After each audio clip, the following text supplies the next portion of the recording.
বন্ধুরা welcome to my channel. এখন কথা বলবো বিরাট কোহলিকে নিয়ে। রবিবার চ্যাম্পিয়ন্স ট্রফির ফাইনালে নতুন রেকর্ডের তাজ বসতে পারে কিং কোহলির মাথায়। তো বন্ধুরা এরকমই সব খেলার খবর প্রতিদিন জানতে হলে চ্যানেলটিকে অতি শীঘ্রই লাইক কমেন্ট সাবস্ক্রাইব করতে ভুলো না। আর বন্ধুদের মধ্যে প্রচুর পরিমাণে শেয়ার করে দাও যাতে আমার 4000 ঘন্টা ওয়াচ টাইম খুব শীঘ্রই পূর্ণ হয়ে যায়। তো বন্ধুরা রবিবার চ্যাম্পিয়ন্স ট্রফির ফাইনাল হতে চলেছে, যেখানে মুখোমুখি হতে চলেছে ইন্ডিয়া ভার্সেস নিউজিল্যান্ড। এই সময় এই ফাইনালেই বিরাট কোহলি মাথায় বসতে চলেছে রেকর্ডের তাজ। তো দেখা যাক সেই রেকর্ড করতে পারে কিনা। চলতি চ্যাম্পিয়ন্স ট্রফিতে দুরন্ত ফর্মে রয়েছে কোহলি। পাকিস্তানের বিরুদ্ধে সেঞ্চুরির পর অস্ট্রেলিয়ার বিরুদ্ধেও 84 রান করেছিলেন। তার দুরন্ত ইনিংসে ভর করেই টুর্নামেন্টের ফাইনালে ওঠে ভারত। ওই ম্যাচে একগুচ্ছ রেকর্ড গড়েছিল কোহলি। আইসিসি টুর্নামেন্টে সপ্তমবার ম্যান অব দ্য ম্যাচ পুরস্কার পেয়েছেন তিনি। এই তালিকায় তিনি চতুর্থ।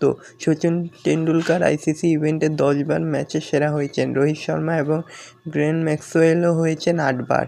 তো বিরাট কোহলিও পিছিয়ে নেই, সেও এগিয়ে চলেছে রেকর্ডের পর রেকর্ড গড়ে।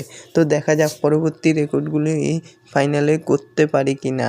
তোমরা এরকমই সব খেলার খবর প্রতিনিয়ত জানতে হলে চ্যানেলটিকে অতি শীঘ্রই সাবস্ক্রাইব করতে ভুলো না। তো বন্ধুরা শুরু হয়ে গেল চলতি চ্যাম্পিয়ন্স ট্রফি, যেখানে এখন দুরন্ত ফর্মে রয়েছে বিরাট কোহলি।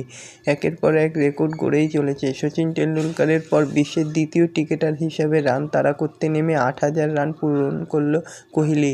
170টি ম্যাচে এই সাফল্য অর্জন করেছেন তিনি। রান তাড়া করতে নেমে সচিন 242টি ম্যাচে করেছেন 8720 রান। নাথান এলিসের ক্যাচ নিয়েও ক্যাচ ধরার রেকর্ড গড়েছেন বিরাট। ফিল্ডার হিসাবে সবচেয়ে বেশি ক্যাচের নিরিখে দ্বিতীয় স্থানে উঠে এসেছে 161টি ক্যাচ নিয়ে।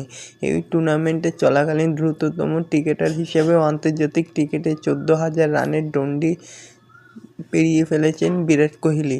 তো দেখা যাক তাড়াতাড়ি এসে সচিন টেন্ডুলকারের রেকর্ড ভাঙতে পারে কিনা, সেটাই দেখার। তো এরকমই সব খেলার খবর প্রতিনিয়ত জানতে হলে চ্যানেলটিকে অতি শীঘ্র লাইক কমেন্ট সাবস্ক্রাইব করতে ভুলো না।